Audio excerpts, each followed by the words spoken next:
ಮುಂದೆ ಶ್ರೀ ಕೃಷ್ಣಾಪುರ ಮಠದ ಪರಂಪರೆಯಲ್ಲಿ 32ನೇ ಯತಿಗಳು ಶ್ರೀ ವಿದ್ಯಾಧೀಶ ತೀರ್ಥರು.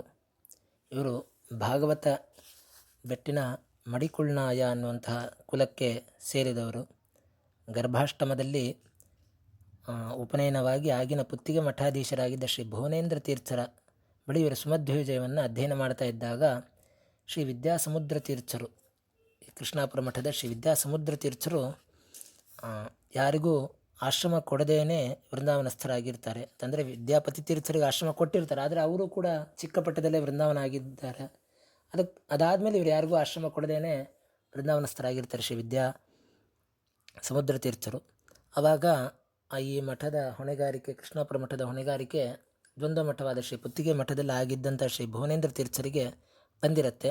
ಅವರು ಯಾರಿಗೆ ಆಶ್ರಮ ಕೊಡೋದು ಅಂತ ಆಲೋಚನೆ ಮಾಡ್ತಾ ಇದ್ದಾಗ ಒಮ್ಮೆ ಮಧ್ಯರಾತ್ರಿಯಲ್ಲಿ ಇವರು ಎದ್ದಿರ್ತಾರೆ, ಭುವನೇಂದ್ರ ತೀರ್ಥರು. ಆಗ ಈ ವಟು ವಿದ್ಯಾಧೀಶ ತೀರ್ಥರು ಪೂರ್ವಾಶ್ರಮದಲ್ಲಿ ಇವರ ಹತ್ರ ಸುಮಧ್ವಜ ಅಧ್ಯಯನ ಮಾಡ್ತಾ ಇದ್ದವರು ನಿದ್ದೆಯಲ್ಲಿ ಕೈ ಮುಗಿದುಕೊಂಡು ಯದಾ ವಿರಕ್ತ ಪುರುಷ ಪ್ರಜಾಯತೆ ತದೈವ ಸನ್ಯಾಸ ವಿಧಿ ಶ್ರುತೌ ಎಂಬುವಂತಹ ಶ್ರೀ ಸುಮಧ್ವಜದ ಶ್ಲೋಕವನ್ನು ಉಚ್ಚಾರ ಮಾಡ್ತಾ ತಲೆ ಮೇಲೆ ಕೈ ಜೋಡಿಸ್ಕೊಂಡಿದ್ದನ್ನು ನೋಡಿ ಈ ವಟುನೇ ಕೃಷ್ಣಾಪುರ ಮಠಕ್ಕೆ ಯೋಗ್ಯ ಉತ್ತರಾಧಿಕಾರಿ ಅಂತ ದೇವರ ಸೂಚನೆಯಾಗಿದೆ ಅಂತ ತಿಳ್ಕೊಂಡು ಇವರಿಗೆ ಮಾಘ ಬಹುಳ ದ್ವಿತೀಯ ದಿನದಂದು ಆಶ್ರಮವನ್ನು ಕೊಟ್ಟು ಕೃಷ್ಣಾಪುರ ಮಠದ 32ನೇ ಯತಿಗಳನ್ನಾಗಿ ಮಾಡಿ ಶ್ರೀ ವಿದ್ಯಾಧೀಶ ತೀರ್ಥರು ಅಂತ ನಾಮಕರಣವನ್ನು ಮಾಡ್ತಾರೆ. ಇವರು ಶ್ರೀ ಭುವನೇಂದ್ರ ತೀರ್ಥರಲ್ಲೇ ನ್ಯಾಯ ಶಾಸ್ತ್ರ ಹಾಗೂ ಸುಧಾದಿ ಗ್ರಂಥಗಳನ್ನು ಅಧ್ಯಯನ ಮಾಡ್ತಾರೆ.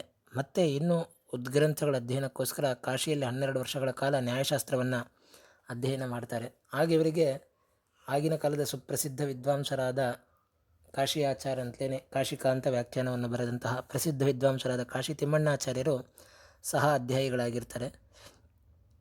ಕಾಶಿಯಿಂದ ಇವರು ಉಡುಪಿಗೆ ಬಂದ ಮೇಲೆ 12 ಸಲ ಸುಧಾಮಂಗಳ ಮಾಡಿದ್ದಾರೆ ಅಂತ ಪ್ರಸಿದ್ಧಿ. ಇವರ ಬಗ್ಗೆ ಗಲಗಲಿ ಪಂಡರಿನಾಥಾಚಾರ್ಯರು ಒಂದು ಪುಸ್ತಕದಲ್ಲಿ ಅಪರೂಪದ ವಿಚಾರಗಳನ್ನು ಬರೀತಾರೆ. ಆಗಿನ ಕಾಲದಲ್ಲಿ ಸುಧಾಪಾಠ ಮಾಡಬೇಕು ಅಂತಂದರೆ ಶ್ರೀ ವಿದ್ಯಾಧೀಶ ತೀರ್ಥರೇ ಮಾಡಬೇಕು ಅಂತ ಪ್ರಸಿದ್ಧಿಯಂತೆ.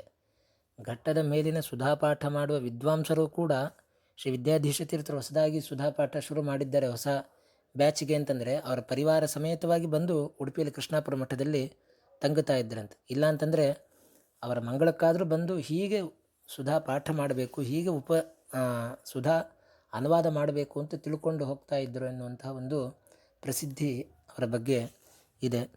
ಹೀಗೆ 12 ಸಲ ಬಹಳ ವೈಭವದಿಂದ ಸುಧಾಮಂಗಳವನ್ನು ಮಾಡಿದ್ದಾರೆ. ಇವರಲ್ಲಿ ಪೇಜಾವರ ಮಠದ ಶ್ರೀ ವಿಶ್ವರಾಜ ತೀರ್ಥರು ಮತ್ತು ಸೋದೆ ಮಠದ ಶ್ರೀ ವಿಶ್ವಾಧೀಶ ತೀರ್ಥರು, ಶಿರೂರು ಮಠದ ಶ್ರೀ ಲಕ್ಷ್ಮೀವಲ್ಲಭ ತೀರ್ಥರು ವಿದ್ಯಾ ಉಪದೇಶವನ್ನು ಪಡೆದು ಮಹಾಜ್ಞಾನಿಗಳಾಗಿದ್ದಾರೆ.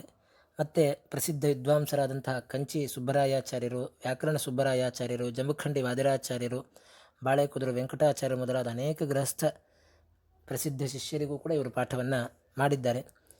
ಇವರಿಗೆ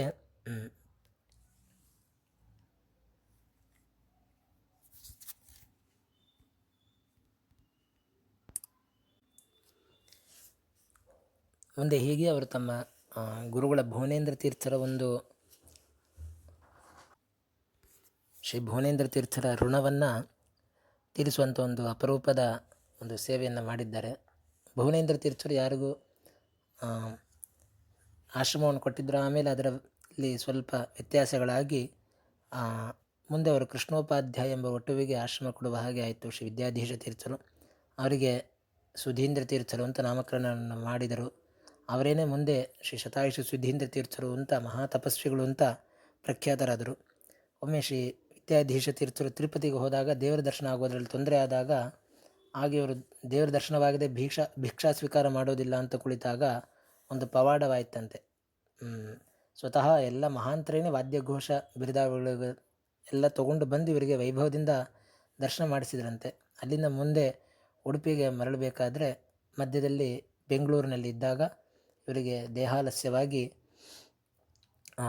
ವಿಕ್ರಮ ಸಂವತ್ಸರದ ಜ್ಯೇಷ್ಠ ಬಹುಳ ಏಕಾದಶಿ ತಿಥಿ ಶನಿವಾರದಂದು ಇವರು ವೃಂದಾವನ ಪ್ರವೇಶವನ್ನು 1881ರಲ್ಲಿ ಮಾಡ್ತಾರೆ. ಇವರ ವೃಂದಾವನ ಸಿಟಿ ಮಾರ್ಕೆಟ್ ಹಿಂಭಾಗದಲ್ಲಿರುವ ಗುಂಡೋಪಂತ ಬೀದಿಯಲ್ಲಿರುವ ಉಡುಪಿ ಕೃಷ್ಣ ಮಠದಲ್ಲಿ ನೋಡಬಹುದು. ಇವರ ಬಗ್ಗೆ ಇನ್ನೊಂದು ಮಹಿಮೆ ಪ್ರಚಾರದಲ್ಲಿದೆ. ಇವರು ಒಮ್ಮೆ ಕೃಷ್ಣಾಪುರ ಮೂಲ ಮಠದಲ್ಲಿ ರಾತ್ರಿ ಪೂಜೆ ಪಾಠಗಳನ್ನೆಲ್ಲ ಮುಗಿಸಿ ಮಲಗಿದಾಗ ಒಬ್ಬರು ಹಾಗೆ ಯಾತ್ರೆಗೆ ಹೋಗುವಂಥ ಆಗಂತುಕರು ಮಠದಲ್ಲಿ ಬಂದು ಏನಾದರೂ ವ್ಯವಸ್ಥೆ ಆಗುತ್ತಾ ಆಹಾರಕ್ಕೆ ಅಂತ ಕೇಳಿದಾಗ ಇಂದಿನ ಎಲ್ಲ ಪ್ರಸಾದ ಮುಗ್ದಿದೆ ಅಂತ ಹೇಳಿದಾಗ ಬಂದವರಿಗೆ ನಾವು ಇಲ್ಲ ಅಂತ ಹೇಳಬಾರ್ದು, ನಾವು ಪಾತ್ರೆಗಳನ್ನು ಕೊಡ್ತೇವೆ, ನೀವು ಅಡುಗೆ ಮಾಡ್ಕೊಳ್ಳಿ ಅಂತ ಗುರುಗಳು ತಿಳಿಸಿ ಅವರು ವಿಶ್ರಾಂತಿಗೆ ಹೋಗ್ತಾರೆ.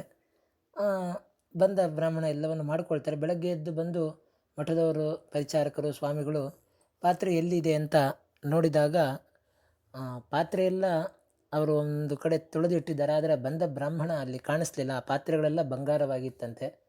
ಅಂದರೆ ದೇವರೇ ತಮ್ಮನ್ನು ಪರೀಕ್ಷೆ ಮಾಡಲಿಕ್ಕೆ ಬಂದದ್ದು ಅಂತ ತಿಳ್ಕೊಂಡು ಆ ಪಾತ್ರೆಗಳನ್ನು ದೇವರಿಗೆ ಒಂದು ಸೇವೆಯನ್ನು ಮಾಡಿ ಸಮರ್ಪಣೆಯನ್ನು ಮಾಡಿದ್ದಾರೆ. ಅಂತಹ ಒಂದು ದೇವರ ಒಂದು ಅನುಗ್ರಹಕ್ಕೆ ಪಾತ್ರರಾದ ವಿಶಿಷ್ಟವಾದಂತಹ ಯತಿಗಳು.